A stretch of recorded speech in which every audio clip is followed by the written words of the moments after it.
Le cancer du sein est le premier cancer de la femme au Maroc. C'est un cancer qui est malheureusement de plus en plus fréquent. Il représente au Maroc 45 nouveaux cas pour 100 000 habitants. C'est un cancer qui est accessible au dépistage.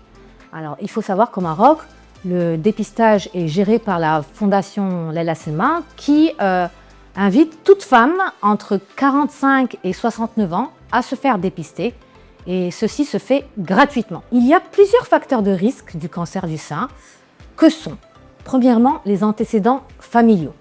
Alors, une mère, une tante, une sœur, une cousine qui est suivie pour un cancer du sein.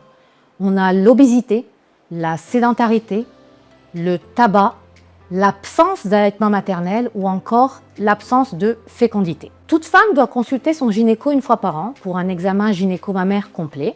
Le gynéco prescrira à partir de l'âge de 38 ans une échomammographie tous les 2 ans chez les patientes qui ont un antécédent sénologique familial et ça se fera à partir de l'âge de 45 ans chez les patientes qui n'ont pas d'antécédent familial.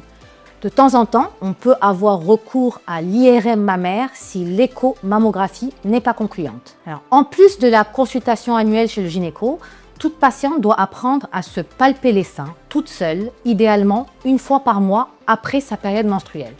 Que doit-elle rechercher?